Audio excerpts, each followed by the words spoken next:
The gymnasium fell silent as 12 figures in dress blues stepped through the entrance. My mother's champagne glass froze halfway to her lips. My father's smug grin vanished completely. 20 years of being called the disappointment was about to end in the most spectacular way possible. I'd love to know which corner of the globe you're watching from, and if this story speaks to you, make sure to subscribe. Tomorrow's video is one you absolutely can't miss. I never thought I'd set foot in Lincoln High again, especially not for our 20-year reunion, but here I was, adjusting my simple black dress in the parking lot, trying to summon the courage to walk through those doors. The same doors where my parents had picked me up countless times, shaking their heads in disappointment at another failed project, another missed opportunity to be what they considered leadership material. Rebecca just doesn't have what it takes. My mother, Patricia Caldwell, had told my guidance counselor senior year. She's too quiet, too followerish. Maybe she'll find her place eventually, but it certainly won't be in any position of authority. My father, Richard, had been even blunter. The girl couldn't lead a group of kindergartners to recess. She'll probably end up working for someone else her whole life. They'd said this right in front of me, as if I were invisible. As if their words couldn't cut deeper than any knife. Growing up in Millbrook, Connecticut, I was surrounded by high achievers. My older brother Marcus was student body president, debate team captain, and headed straight to Yale. My younger sister Emma was already showing signs of the same natural charisma that seemed to skip right over me. At family dinners, they'd discuss their latest accomplishments while I pushed food around my plate, wondering why I felt like a spectator in my own life. High school had been a series of quiet humiliations. I tried out for student council 3 times and lost each election by embarrassing margins. When I volunteered to organize the senior prom committee, chaos ensued. Decorations arrived late, the DJ canceled last minute, and the punch bowl somehow ended up spiked despite my careful planning. My parents had to come pick me up early because I was crying in the bathroom, convinced I'd ruined everyone's night. "Maybe you're just not cut out for responsibility, honey," my mother had said on the drive home, her voice gentle but devastating. "There's nothing wrong with being a good follower. The world needs those too."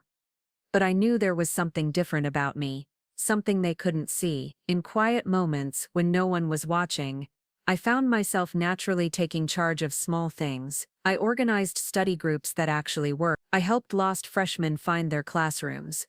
When our elderly neighbor Mrs. Peterson needed help after her surgery, I coordinated a meal train among the neighborhood kids without anyone asking me to. These moments felt natural, effortless even, but whenever adults were around, whenever it mattered officially, I seemed to shrink back into myself. The confidence would evaporate, and I'd second-guess every decision until someone else inevitably stepped in to take over. After graduation, while my siblings headed off to prestigious universities, I enrolled at the local community college. My parents tried to hide their disappointment, but I caught the resigned looks they exchanged when they thought I wasn't paying attention. "She's doing her best," I heard my father tell his brother at a family barbecue. "We just have to accept that not everyone is meant for greatness." 2 years later, I transferred to State University with decent grades, but no clear direction. My major changed 3 times, from business to psychology to communications, as I searched for something that felt right. My parents' patience wore thin with each switch. "Rebecca needs to stop drifting and find some focus," my mother announced at Thanksgiving dinner, my junior year. "She's 21 years old and still has no idea what she wants to do with her life. At this rate, she'll never amount to anything significant." The words stung because part of me worried they were right. While my classmates seemed to have clear career paths and internships lined up, I felt like I was wandering through fog. I took random jobs to pay for school, waiting tables, filing papers at a law office, tutoring kids in math. Nothing felt like a calling, but something unexpected happened during my senior year. I was working part-time at a veterans counseling center, mainly doing administrative work, when I started talking to some of the clients. Many were struggling with the transition back to civilian life, feeling lost and disconnected from their military identities. I found myself staying late, listening to their stories, helping them navigate paperwork for benefits they'd earned but couldn't access. Without realizing it, I was organizing support groups, connecting veterans with similar experiences, and advocating for them with bureaucratic agencies that seemed designed to wear people down. One afternoon, a Marine named Santos pulled me aside. "You know what you're doing here, right?" he asked. "You're leading, really leading. You're not just pushing papers around, you're changing lives." The comment caught me off guard. Leading? Me? I was just doing what felt necessary, what felt right. But as I looked around the center, I realized he might be onto something. The informal groups I'd started were thriving. Veterans who'd been isolated for months were connecting with each other. Success stories were multiplying. Still, when I graduated with my communications degree, my parents' response was typically lukewarm. "Well, at least she finished," my father said to a neighbor. "Now maybe she'll find a nice stable job somewhere and settle down." I did find a job, but it wasn't what they expected. A contact from the Veterans Center connected me with a position at a nonprofit organization that worked with at-risk youth. The pay was terrible, the hours were long, and the work was emotionally demanding. My parents made no effort to hide their disappointment. "She could have gotten a nice corporate job with her degree," my mother complained to anyone who would listen. "Instead, she's choosing to work with troubled kids for practically nothing. I just don't understand her decision-making." But for the first time in my life, I felt like I was exactly where I belonged. The teenagers I worked with reminded me of myself, overlooked, underestimated, written off by adults who couldn't see their potential. I developed programs that actually reached them, created opportunities for them to discover their own leadership abilities, and watched as kids who'd been dismissed as problem cases began to flourish. Years passed in a blur of long days and small victory. I advanced from program coordinator to department head, to regional director, but I never talked much about work at family gatherings. My parents had made their opinions clear, and I'd learned to protect this part of my life from their judgment. The invitation to the 20-year reunion arrived on a particularly challenging week. I'd been dealing with budget cuts, staff shortages, and a crisis involving one of our residential programs. The last thing I wanted to do was spend an evening with former classmates, pretending to be successful by conventional standards. But something nagged at me to go. Maybe it was curiosity about how everyone had turned out, or maybe it was a masochistic desire to confirm that I was still the underachiever in a class full of overachievers. Either way, I found myself standing in that parking lot, psyching myself up to face the ghosts of my high school past. The gymnasium was decorated in our old school colors, burgundy and gold, with blown-up yearbook photos scattered around like monuments to our younger selves. I spotted my senior photo near the entrance and cringed. 18-year-old me looked terrified, like she was bracing for the next disappointment. I made it about 10 steps inside before I heard my mother's voice cutting through the crowd. "Rebecca, there you are. We were just telling the Hendersons about your work situation." My parents materialized beside me, drinks already in hand, ready to begin the evening's performance of barely concealed disappointment. My father launched into his familiar routine about how I'd found my niche working with difficult children, his tone making it clear this was consolation prize territory. "She's happy, and that's what matters," my mother added with a practiced smile that never reached her eye. "Not everyone needs to be a CEO or a doctor. Someone has to do this service work."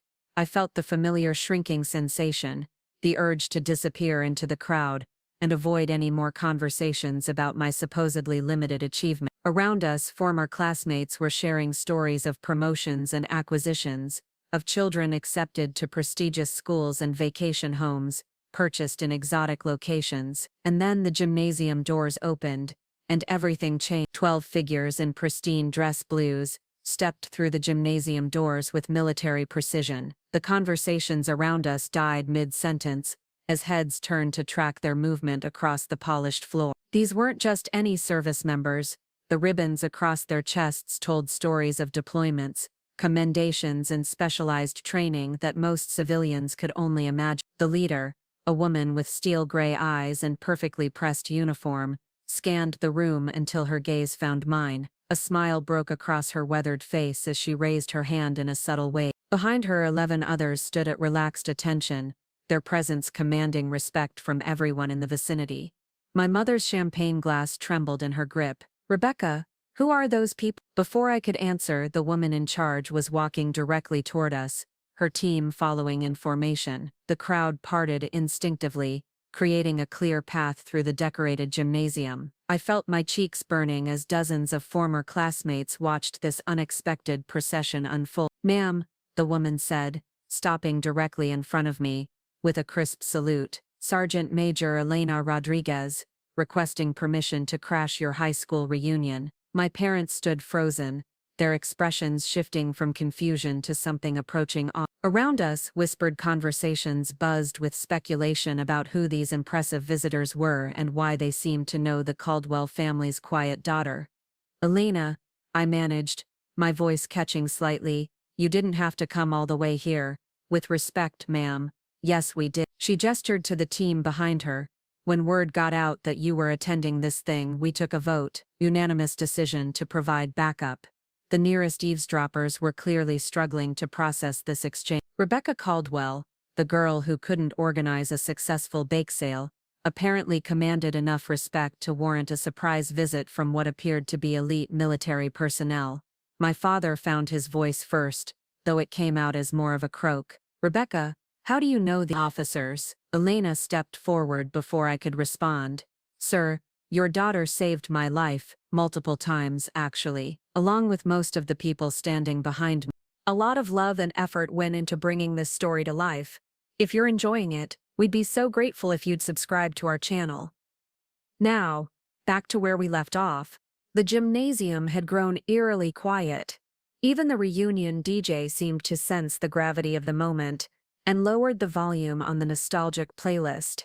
My former chemistry teacher, Mrs. Davidson, had abandoned her conversation entirely and was staring with undisguised fascination. "That's not exactly how it happened," I protested weakly, but Elena held up a hand. "Permission to speak freely, ma'am." When I nodded, she continued, 3 years ago, I was sitting in a VA hospital in Denver, convinced my life was over. 22 years in the Army, 4 combat deployments, and I couldn't figure out how to exist in the civilian world. The bureaucracy was drowning me, my benefits were tangled in red tape, and I was seriously considering permanent solutions to temporary problems. My mother's face had gone pale. This wasn't the sanitized version of my work that I'd shared during awkward family dinners. Elena was describing the raw reality of what I dealt with every day, the life and death struggles that happened in the spaces between government forms and institutional indifference. "Your daughter walked into that waiting room like she owned the place," Elena continued. "Not arrogant, confident. She took one look at the dozen of us sitting there, drowning in our own despair, and got to work. Within an hour, she had our paperwork organized, appointments scheduled, and a support network established that's still running today." A younger Marine stepped forward, his dress blues decorated with ribbons, I recognized from my years of working with veterans. "Staff Sergeant Michael Torres." "Ma'am." Rebecca didn't just help us navigate the system. She fought for us when the system tried to cheat us out of what we'd earned. My high school guidance counselor, Mr. Peterson, had materialized at the edge of the growing crowd, the same man who'd sat silently while my parents discussed my leadership deficiencies, was now witnessing 12 military professionals, treating me with the kind of respect typically reserved for commanding officers. She reorganized the entire intake process at 3 different VA facilities, added a woman with sergeant stripes, turned what used to be a 6-month nightmare into a 3-week transition program. The bureaucrats hated her, but they couldn't argue with the results. I wished the floor would open up and swallow me whole. This wasn't how I'd imagined spending my evening, having my professional life dissected in front of people who'd known me as the girl who cried during prom planning meetings. Elena wasn't finished, but that was just the beginning. When funding got cut for veteran transition programs, Rebecca didn't accept it. She built a coalition of nonprofits, convinced local businesses to provide internships, and created a placement network that's helped over 2,000 veterans find meaningful employment. The numbers felt abstract when I wrote them in grant applications, but hearing them spoken aloud in this context made the scope of the work suddenly real. My former classmates were doing mental math, comparing their corporate achievements to the lives that had been changed through programs I'd developed. She testified before Congress twice, Torres added, dressed down a committee of senators who were trying to slash funding for mental health services. I've seen her make grown men in suits squirm when they tried to hide behind bureaucratic double talk. This was definitely not information I'd shared at family gatherings. My parents were staring at me like I was a stranger wearing their daughter's face. The disconnect between their perception of my capabilities and the reality being described was almost comical. A Navy corpsman near the back of the group spoke up. Ma'am, built a crisis intervention program that's been adopted by veteran organizations in 14 states. The suicide prevention protocols she developed are now standard practice at VA hospitals nationwide. My mother's champagne glass slipped from her numb fingers, shattering against the gymnasium floor with a crystalline crash that seemed to echo in the stunned silence. No one moved to clean it up. Everyone was too focused on the surreal scene unfolding in front of the refreshment table. "Rebecca," my father whispered, his voice barely audible. "Why didn't you ever tell us about any of this?" The question hung in the air like smoke. How could I explain that I'd learned early not to share the parts of my life that mattered most with people who'd already decided I wasn't capable of mattering? How could I tell them that their dismissive comments had taught me to protect my achievements from their judgment? Elena seemed to sense the family dynamics at play. "Sir, with respect, your daughter is one of the most effective leaders I've encountered in 3 decades of military service. She has a gift for seeing potential where others see problems, for building bridges where others see barriers. The nonprofit she runs now isn't some small community organization," Rodriguez continued. "It's a multi-million-dollar operation, with programs in 6 states. She oversees a staff of over 100 people and manages partnerships with federal agencies, state governments, and private foundations." The Marine next to her nodded emphatically. "She's been nominated for National Service Awards 3 times. The President's Council on Community Solutions invited her to present at their annual summit last year." These weren't details I'd hidden deliberately. They were simply part of a professional world that felt completely separate from family dinners and holiday gatherings. In my mind, there had been Rebecca the daughter, who never quite measured up to expectations, and Rebecca the director who built programs and changed policies and commanded respect from colleagues across the country. Standing in that gymnasium, watching my parents grapple with information that reframed everything they thought they knew about me, I realized how successfully I'd compartmentalized my life.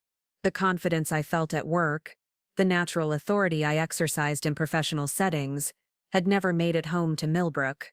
"Ma'am," Elena said, turning back to me with a grin, "we hope you don't mind the surprise visit. When Torres heard you were questioning whether to attend this reunion, we figured you might need some backup." Around us, the crowd was processing what they'd witnessed. Former classmates who'd barely acknowledged my existence in high school were suddenly seeing me through completely different eyes. The quiet girl who'd failed at student council had apparently succeeded at something much more significant.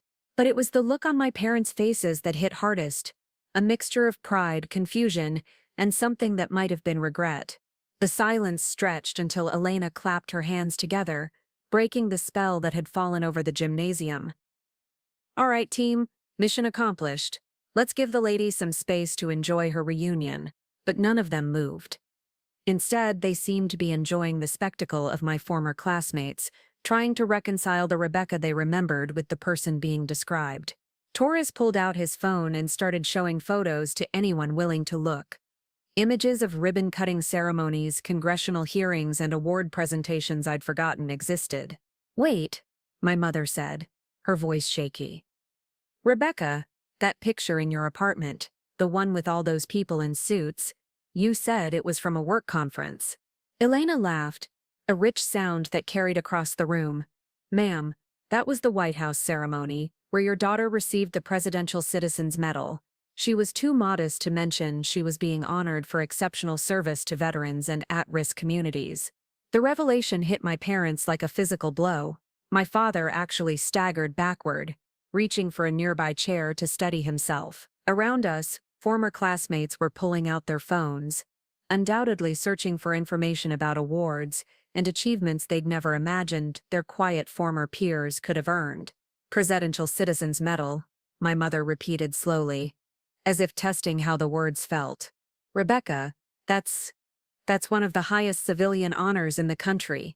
4th highest, corrected the Navy corpsman helpfully.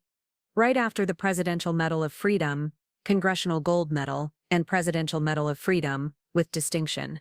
My high school principal, Dr. Matthews, had worked his way through the crowd and was now standing close enough to hear every word.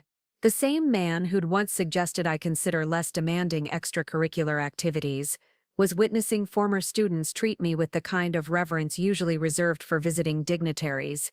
She never mentioned any of this. My father said, more to himself than anyone else. 20 years of Christmas dinners, family gatherings, phone calls, she never said a word about awards or ceremonies or testifying before Congress. Elena's expression softened as she looked between my parents and me. Sir, in my experience, the people who do the most important work are often the quietest about it. Your daughter doesn't lead for recognition. She leads because people need her to. A commotion near the entrance caught everyone's attention. Someone had apparently called the local newspaper, because a photographer was setting up equipment while a reporter with a notepad pushed through the crowd. The last thing I wanted was to become tomorrow's human interest story. Rebecca Caldwell? The reporter called out. I'm Jennifer Walsh from the Millbrook Gazette. Could we get a few words about this surprise visit? Before I could respond, Elena stepped protectively in front of me. Ma'am, we're here in a personal capacity tonight.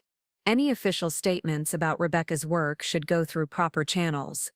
The reporter's eyes lit up with the realization that this was a bigger story than she'd initially thought. Official channels? Are you saying Ms. Caldwell holds some kind of government position?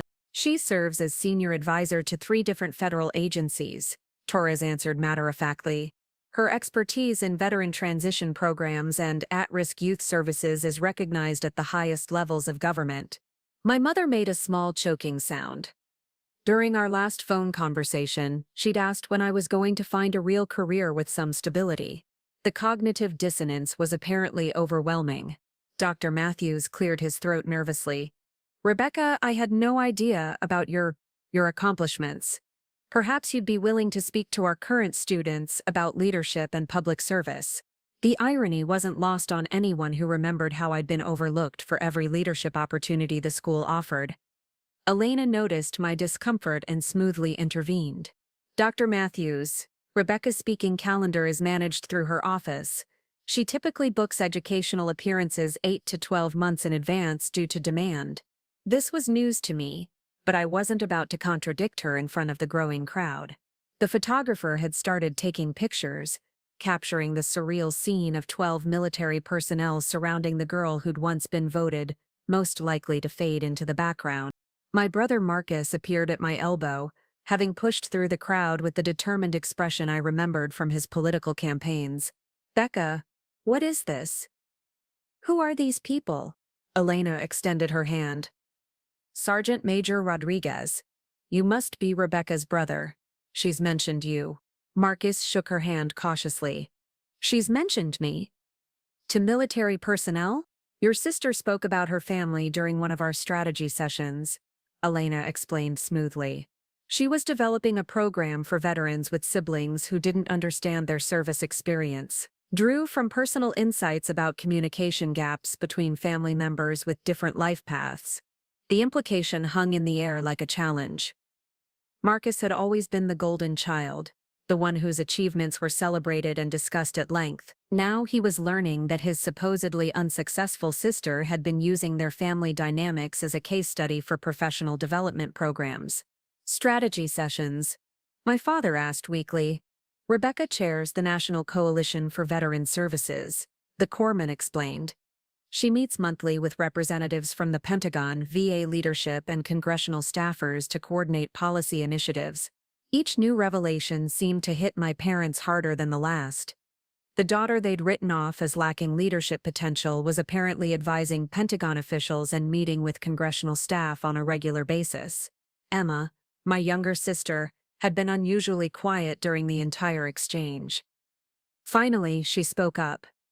Becca, remember when you used to help me with my school projects? You always knew exactly how to organize everything. How to make it all work together. I tried to tell Mom and Dad, but they said you were just good at following directions. The observation cut through years of accumulated assumptions. Elena nodded, approvingly. Leadership often looks different than people expect. The flashy, obvious kind gets attention, but the quiet, effective kind changes the world. Around us, the reunion was transforming into something completely different than anyone had planned. Former classmates were lining up to reintroduce themselves, suddenly eager to reconnect with someone they'd barely acknowledged in high school. The popular kids who'd dominated student government were now seeking conversation with the girl they'd overlooked for class projects. My mother finally found her voice again. "Rebecca, why didn't you tell us? All these years, we thought..." She couldn't finish the sentence, but we all knew what she'd thought. The weight of 20 years of casual dismissal, of assumptions about my limitations, of conversations that treated my career as a consolation prize, hung heavy in the decorated gymnasium. "I tried," I said quietly, the words coming out before I could stop them. But every time I started to share something meaningful about my work, the conversation would shift to Marcus's latest promotion, or Emma's achievements. It became easier to just not try. The honesty surprised everyone, including me. But standing there surrounded by people who valued my contributions, who saw my capabilities clearly, I felt strong enough to speak the truth I'd been carrying for decades. Elena placed a protective hand on my shoulder. "Ma'am, you don't owe anyone explanations. Your work speaks for itself, and the people whose opinions matter already know your worth." The photographer raised his camera again, but Torres smoothly blocked the shot. "Sir, we'd prefer no photographs this evening. This is personal time for our advisor." The word advisor sent another ripple through the crowd. In their minds, I was being transformed from Rebecca the disappointment into someone worthy of protection, someone whose privacy mattered to people who clearly commanded respect. My parents stood frozen in the middle of it all, their world quietly reshaping itself around truths they'd never bothered to discover. The DJ had given up entirely on maintaining the reunion atmosphere. The nostalgic playlist had been replaced by ambient background music, as conversations throughout the gymnasium centered around the unfolding drama near the refreshment table. Former classmates were openly staring, phones discreetly recording, everyone sensing they were witnessing something extraordinary. My mother suddenly stepped forward, her hands trembling as she reached toward me. "Rebecca, I need to understand. When you were growing up, when you tried to organize things and they didn't work out perfectly, you thought I was incompetent," I finished for her, my voice steadier than I felt. "You decided I wasn't leadership material based on teenage mistakes and never reconsidered that assessment." Elena shifted closer, her protective instincts clearly activated, but I held up a hand. This conversation was 20 years overdue, and I needed to have it without intermediaries. "The prom committee disaster," I continued, addressing both my parents directly. "You used that as evidence that I couldn't handle responsibility. But did you ever ask why everything went wrong?" My father frowned, clearly struggling to remember details from 2 decades ago. "There were problems with vendors, weren't there? The decorations, the music. The problems existed because I was working with a $500 budget that should have been $5,000. I explained. The committee treasurer had been skimming money for months. When I discovered the theft and reported it, the administration panicked and tried to cover it up by blaming vendor issues. Torres stepped forward. "Ma'am, that's textbook leadership under impossible circumstances. You identified financial fraud, reported it through proper channels, and still managed to salvage the event with limited resources." "Salvage?" My mother looked confused. "But you were crying. You said it was ruined." "I was 17 years old, Mom. I'd just discovered that trusted adults were willing to sacrifice my reputation to protect themselves from scandal. I was crying because I felt betrayed, not because I'd failed." The gymnasium had grown so quiet that my words carried clearly across the room. Former classmates who'd attended that prom were now recalculating their memories, understanding for the first time what had really happened behind the scenes. Emma spoke up from the crowd. "Wait, I remember now.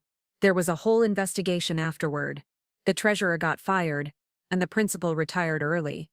But nobody ever said Rebecca uncovered the corruption, Elena finished grimly. They let a teenager take the blame rather than admit their oversight failures. Classic institutional behavior. Dr. Matthews, still standing nearby, had gone pale.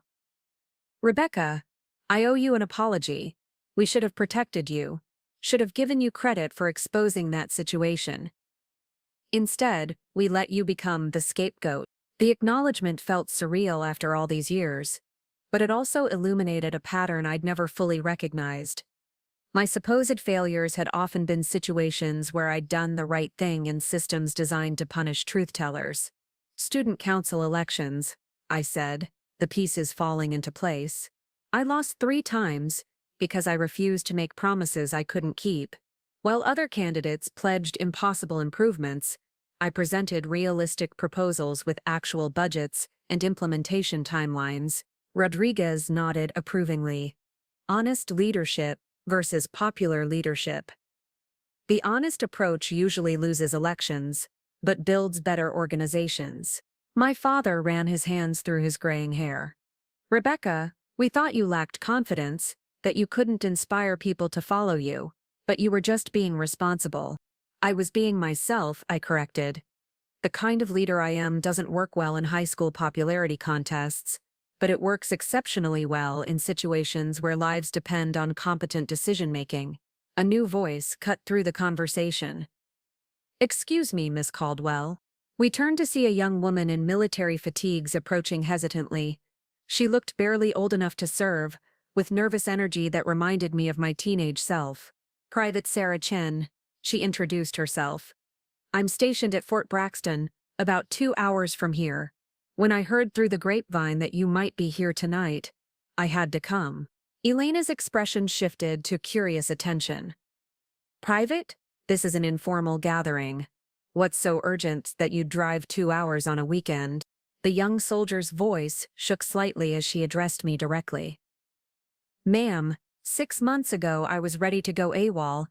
I was 18, scared, homesick, and convinced I'd made the biggest mistake of my life enlisting. The transition program you designed, the one they use at basic training now, it saved my career.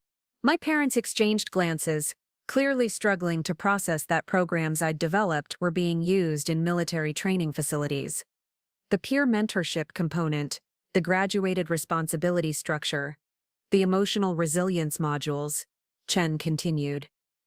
It was like someone finally understood what we were going through and created actual solutions instead of just telling us to tough it out. Torres smiled proudly. Rebecca's training programs have been adopted by all 4 service branches. They've reduced attrition rates by 37% and dramatically improved mental health outcomes for new recruits, 37%. My mother whispered, the number seeming to hit her with particular force. That's thousands of young people. Last year alone, over 48,000 service members went through programs Rebecca designed. Elena confirmed, her work is literally shaping how America trains its military personnel. The scope of impact was something I rarely dwelt on, focusing instead on individual cases and immediate problems. But hearing the numbers spoken aloud in front of people who'd known me as a supposed failure felt overwhelming. Private Chen wasn't finished. Ma'am, there's something else.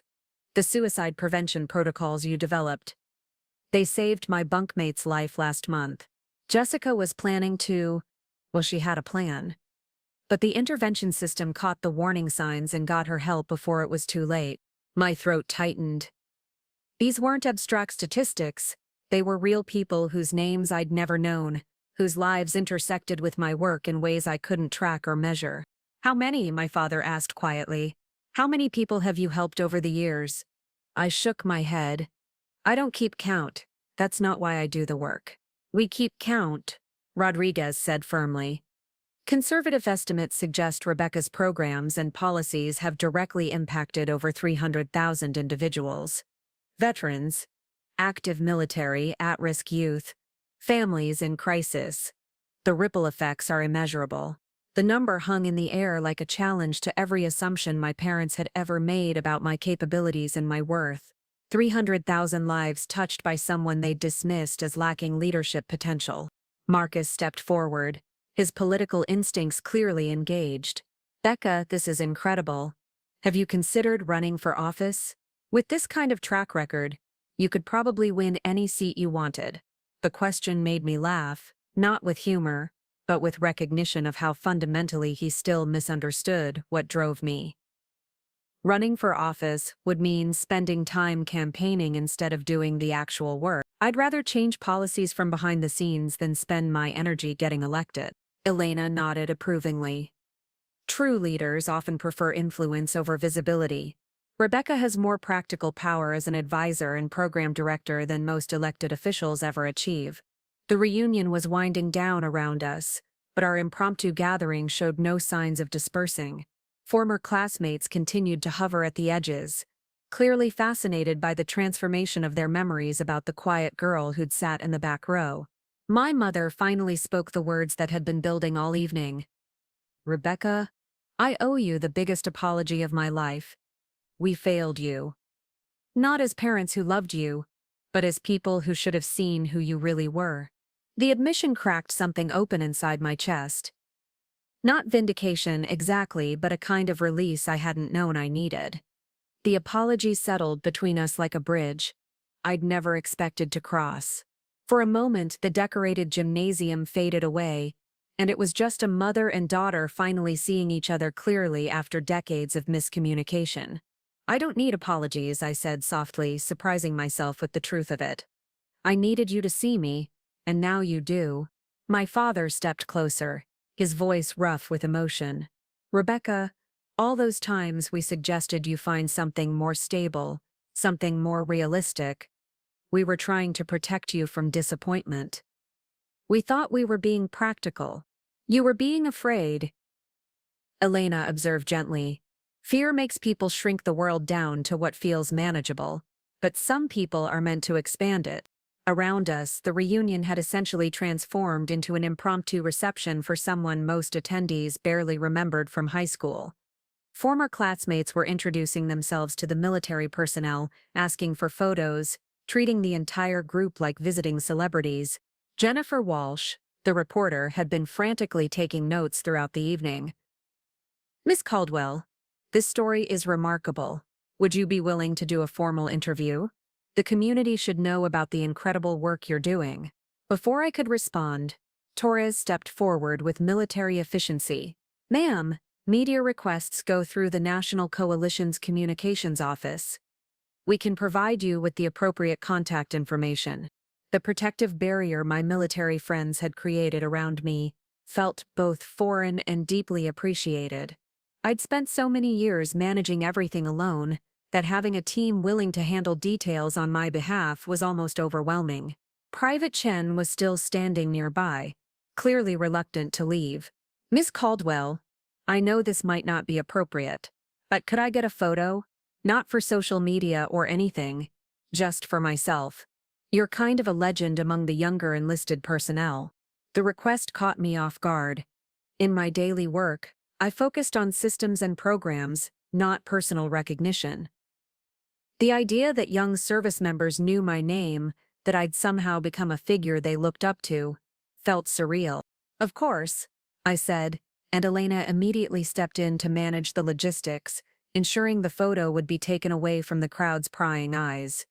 As Chen posed beside me, she whispered, Ma'am, you probably don't remember, but you spoke at my high school 3 years ago. Career Day presentation about public service. Half the kids in my class were planning to skip college and go straight to minimum wage jobs. After your talk, 17 of us ended up in military or community service programs.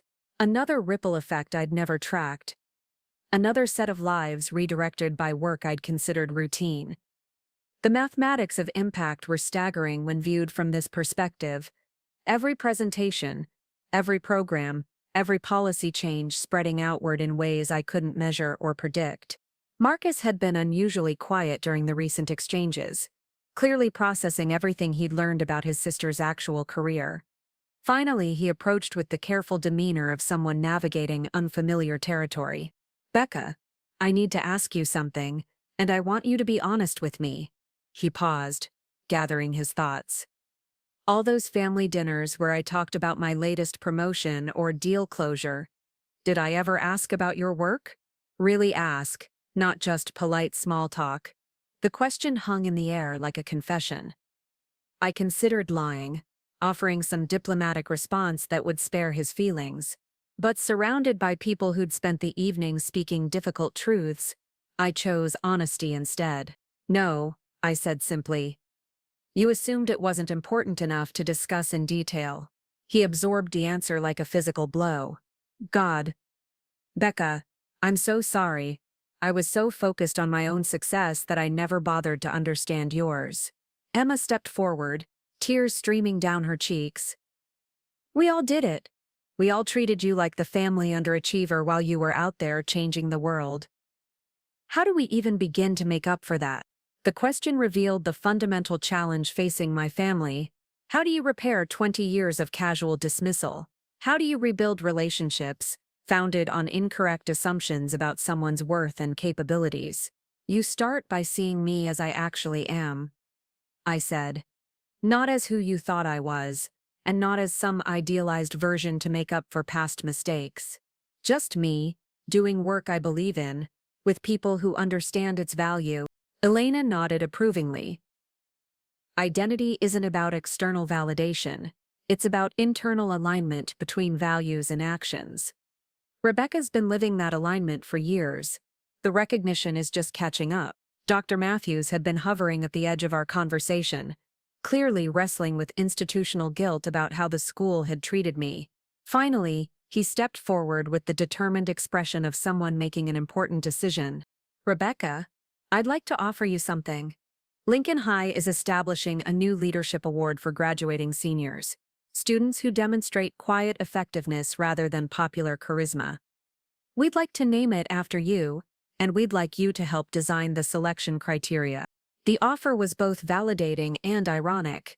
The same institution that had overlooked my leadership potential now wanted to use my name to recognize similar qualities in future students. But perhaps that was exactly the kind of systemic change that could prevent other teenagers from experiencing what I'd endured.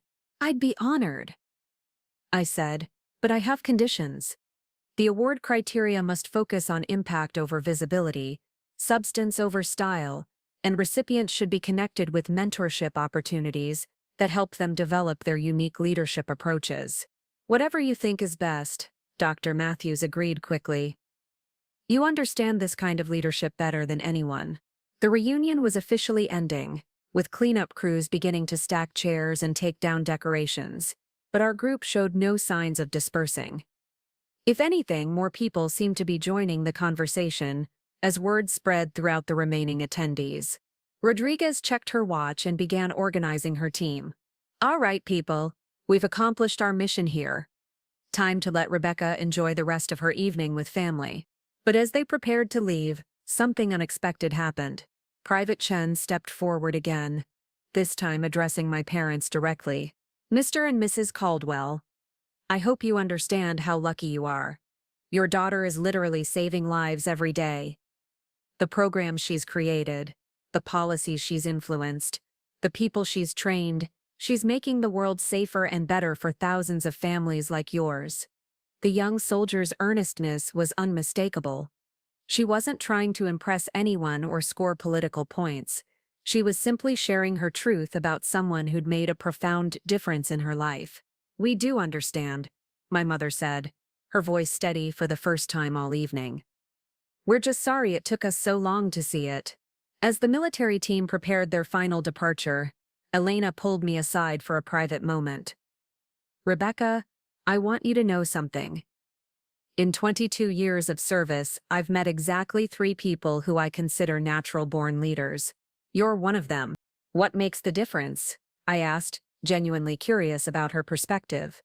Real leaders don't need followers to validate their worth. They do what needs doing because it needs doing, whether anyone notices or not. Recognition is nice, but it's never the point. The insight felt like a key turning in a lock I hadn't known existed, For years, I'd wondered why external validation felt simultaneously meaningful and insufficient. Elena's words clarified the distinction between leading for recognition and leading from necessity. As my military friends finally departed, the gymnasium felt suddenly quiet, despite the dozen family members and former classmates still gathered around. The evening had fundamentally altered the dynamics of every relationship I'd brought into this building. My mother reached for my hand, her grip surprisingly strong. "Rebecca, I have one more question. When you were little, you used to organize elaborate games for the neighborhood kids. Complex rules, fair teams, everyone included. We thought it was just play, but it wasn't, was it?" I smiled at the memory. "No, Mom, it was leadership. I was already doing what felt natural, creating structures that worked for everyone, solving problems before they became conflicts, making sure nobody got left behind." "You were 7 years old," my father said wonderingly. "You were already showing us who you were, and we missed it completely." The recognition felt like coming home to a place I'd never been allowed to visit. After decades of feeling misunderstood by the people who mattered most, I was finally seen clearly by the family that had shaped me. As we walked out of Lincoln High together for what would probably be the last time, I realized the evening had given me something I hadn't known I needed.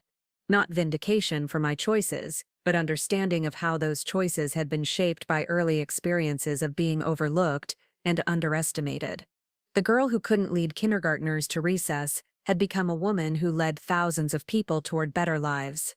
Sometimes the greatest transformations happen in the spaces between other people's expectations and your own quiet determination to prove them wrong. 6 months after the reunion, I sat in my office overlooking downtown Seattle, reviewing applications for the Rebecca Caldwell Leadership Award. The irony wasn't lost on me that my name was now attached to the kind of recognition I'd never received at Lincoln High. But as I read through the nominations, I realized something profound had shifted in how I understood my own journey.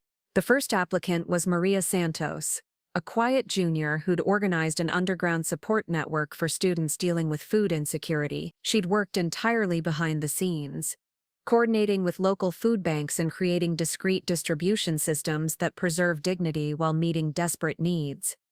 Her teachers had nominated her despite the fact that she'd never held an official student government position. The second nomination belonged to David Kim, who'd spent 2 years developing a peer tutoring program that paired struggling students with academic mentors. His system had raised graduation rates in his school by 12%, but he'd consistently refused opportunities to publicize his work or take credit for the improvements. Reading their stories felt like looking into mirrors of my younger self. Young people instinctively creating solutions to real problems, working effectively without fanfare, demonstrating leadership qualities that traditional systems consistently overlooked. My assistant knocked on the door, interrupting my review. "Rebecca, your 3 o'clock is here early." "Dr. Harrison from the Department of Veterans Affairs." I glanced at my calendar, remembering the meeting was about expanding the crisis intervention programs to include family members of service personnel. These policy discussions had become routine parts of my work, but 6 months ago, my parents hadn't even known I participated in such meetings. Dr. Harrison entered with the kind of urgency that suggested significant developments. "Rebecca, we've got a situation developing. The Senate Subcommittee on Veteran Affairs wants to fast-track legislation based on your family support protocols. They're requesting your testimony next week." Another congressional hearing. Another opportunity to advocate for systemic changes that could impact thousands of families. The work continued, as it always had, regardless of whether anyone in my personal life understood its significance. "What's the timeline?" I asked, already mentally shifting into planning mode. "The hearing is Tuesday. We'll need your policy recommendations by Friday, and media prep should happen over the weekend." Dr. Harrison paused, studying my expression. "This is big, Rebecca. If this legislation passes, your family support framework becomes a federal mandate across all VA facilities nationwide." The scope of potential impact was staggering. Hundreds of thousands of military families would benefit from programs developed through years of quiet, methodical work. Yet, I felt the same calm focus that had always characterized my approach to professional challenges. My phone buzzed with a text from my mother. Saw the news article about your congressional testimony. So proud of you. Can we take you to dinner afterward to celebrate? The message represented a fundamental shift in our family dynamics. 6 months ago, my mother wouldn't have known about my congressional appearances. Now she was actively following news coverage of my work and wanting to celebrate achievements she finally understood. Matt. Another text arrived, this one from Elena. Saw the VA announcement. The team wants to coordinate a watch party for your testimony. You've got backup whether you want it or not. The military support network that had surprised everyone at the reunion had evolved into something resembling an extended family. Their protective instincts and unwavering confidence in my abilities had become a stabilizing force I'd never expected to have. Dr. Harrison was still waiting for my response about the timeline. Friday delivery works. I'll need access to the latest data from the pilot programs in Colorado and Virginia. And I want to include testimonials from family members who've gone through the protocols. Already arranged. We've got 12 families willing to provide written statements, and 3 volunteered for live testimony if needed. The efficiency felt natural now. Teams of professionals who understood my work methods, anticipated my needs, and shared my commitment to evidence-based policy development. But the contrast with my earlier isolation wasn't lost on me. A knock on my door interrupted the planning session. My assistant appeared again, this time with a confused expression. Rebecca, there's a Private Chen here to see you. She says it's personal business. I recognized the name immediately. The young soldier who'd driven 2 hours to attend the reunion, whose bunkmate had been helped by suicide prevention protocols I'd developed. Her unexpected appearance in my office suggested something significant had occurred. Send her in, and Dr. Harrison, let's continue this conversation tomorrow morning. 9 o'clock work for you? As Dr. Harrison departed, Private Chen entered in civilian clothes, her usual military bearing replaced by nervous energy that reminded me of my teenage self facing authority figures. Ma'am, I'm sorry to show up unannounced. I tried calling, but your office said you weren't taking meetings with individual service members anymore. The policy was necessary to manage overwhelming demand, but it sometimes created barriers I regretted. What's going on, Sarah? Is everything all right? She smiled, and suddenly looked her age instead of carrying the weight that military service often imposed on young faces. Everything's great, actually. Better than great. I wanted to tell you in person, I've been accepted to officer candidate school. The news hit me with unexpected emotional force. 6 months ago, this young woman had been contemplating going AWOL, convinced she'd made a catastrophic life mistake. Now she was preparing for military leadership training. Sarah, that's incredible. What changed your mind about staying in the service? You did, she said simply. Not just the programs, though those helped. It was meeting you at the reunion, seeing how you'd built a career around helping people like me. I realized I wanted to do something similar. Stay in the military but focus on supporting other young soldiers who are struggling with the transition. The ripple effects of that evening continued to spread in directions I couldn't have anticipated. Private Chen's decision to pursue leadership training would eventually impact dozens, maybe hundreds of other service members as she advanced through the ranks. There's something else, she continued. I've been working with my commanding officer to implement some modifications to your transition protocols. Small adjustments based on feedback from soldiers who've gone through the program. Would you be willing to review our recommendation? The request represented exactly the kind of collaborative evolution that made programs more effective over time. Young people on the ground level identify improvements that policymakers might miss, creating feedback loops that strengthen systems for everyone. Absolutely. Email me the documentation, and we'll schedule a formal review session with the development team. As Private Chen prepared to leave, she paused at the door. Ma'am, can I ask you something personal? At the reunion, when your parents were learning about your work for the first time, that must have been really hard. How did you handle carrying all of this alone for so many years? The question touched on something I'd been processing ever since that evening. How had I managed to build such a significant professional life while feeling fundamentally misunderstood by the people closest to me? I think I survived it because the work itself was valid enough, I said slowly, working through the insight as I spoke.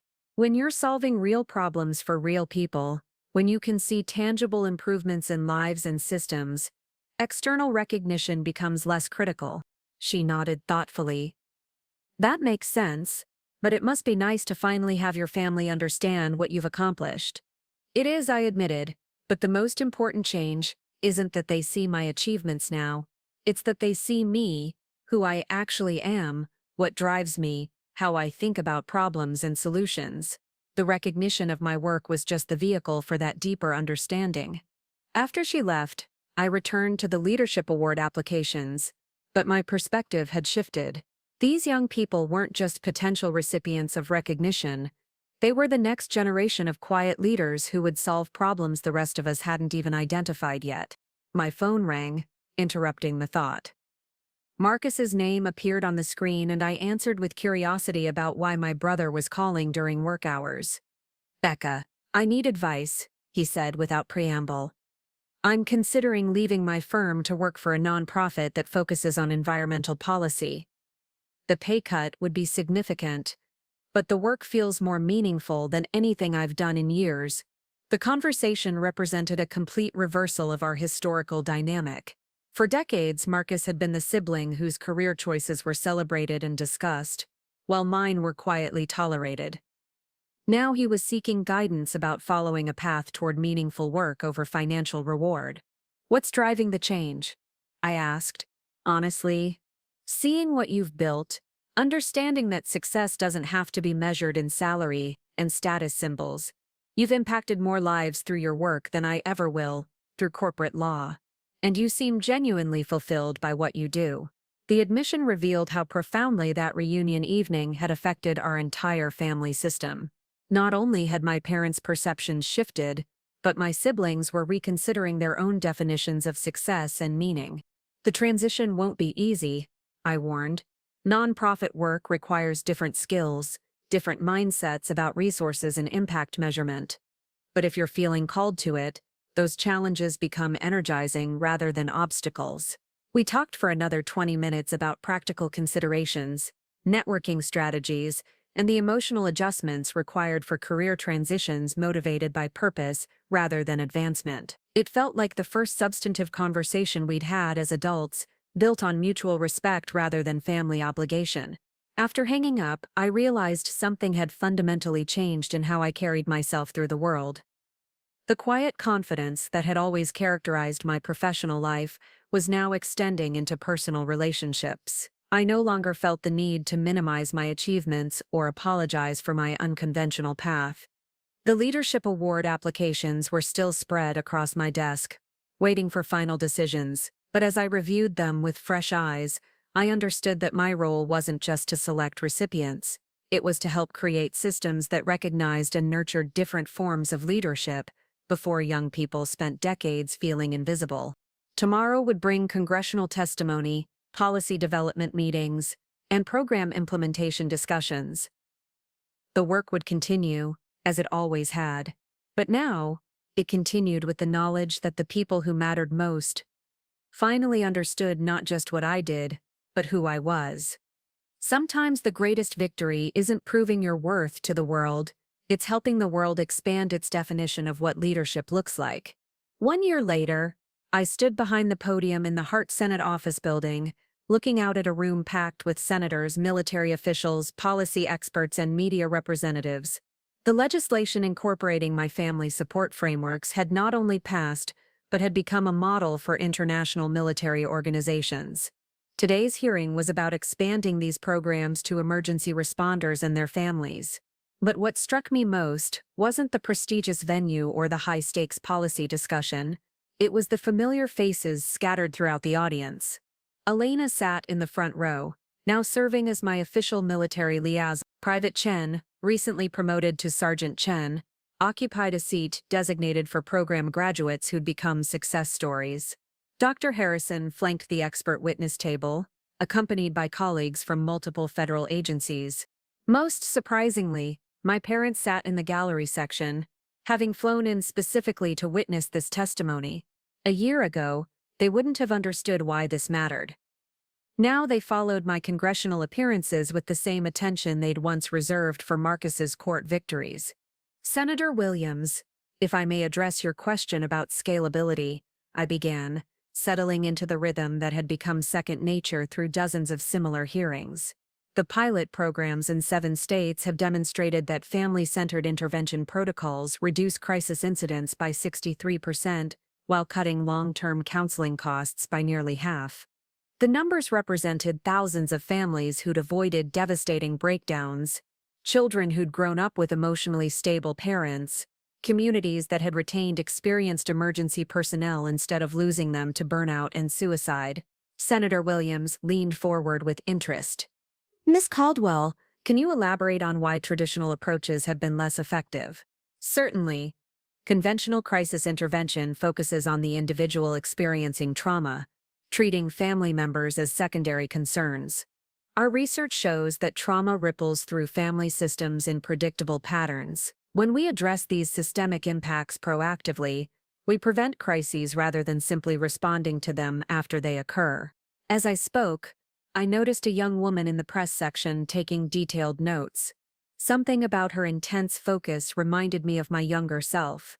Someone trying to understand complex systems while feeling slightly out of place in formal environments.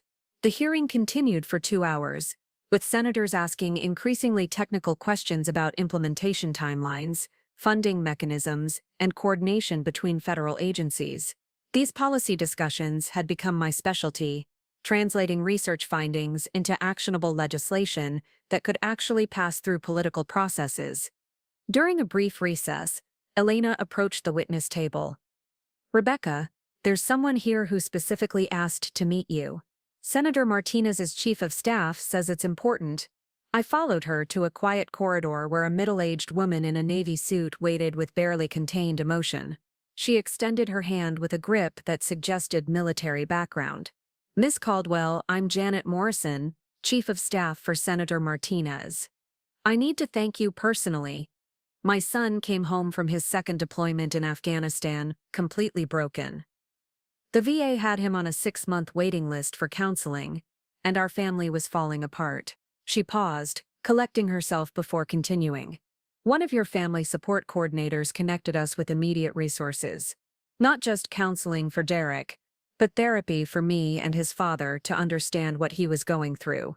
Communication strategies that actually worked. Crisis protocols that helped us recognize and respond to his worst moments. These individual stories always hit harder than aggregate statistics. Behind every data point was a family that had been saved from dissolution, a veteran who'd found pathways back to connection with loved ones. Derek proposed to his girlfriend last month, she continued, tears flowing freely now. A year ago, we weren't sure he'd survive. The program you designed gave us our son back.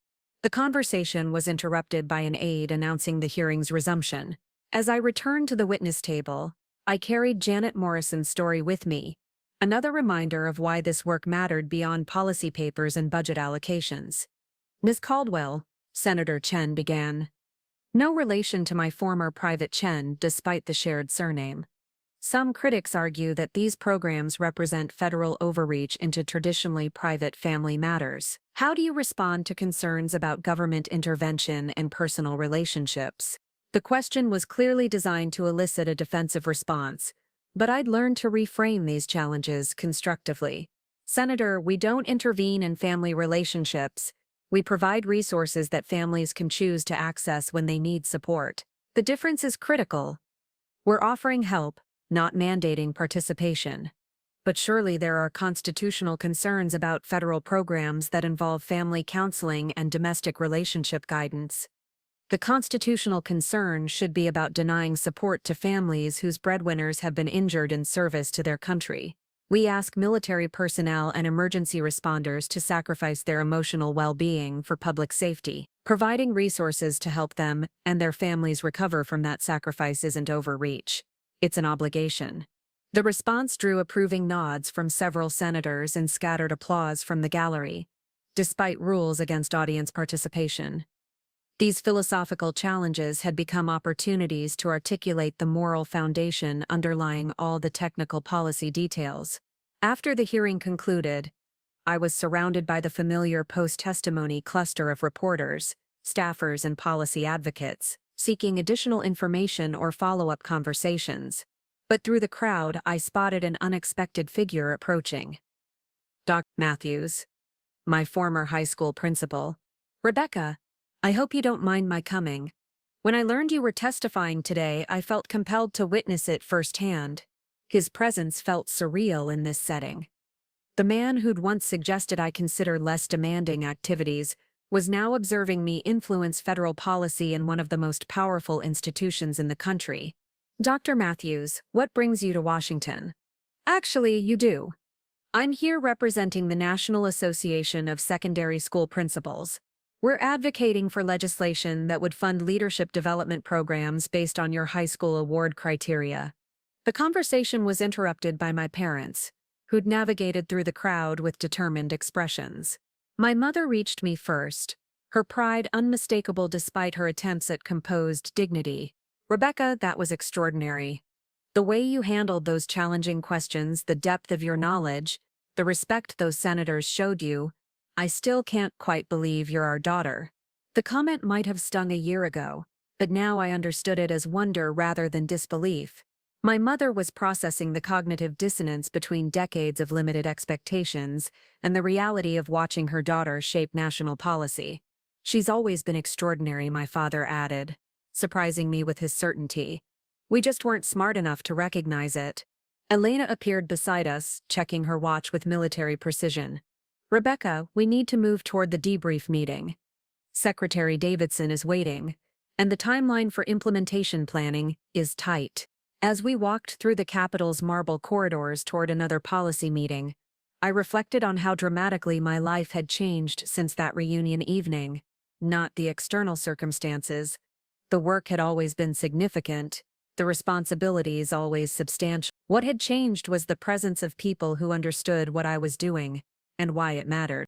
The debrief session included representatives from 4 different federal agencies, congressional staffers from both parties, and military leaders whose support would be crucial for successful implementation. These collaborative policy development meetings had become the norm rather than the exception, as my programs proved their effectiveness across multiple contexts.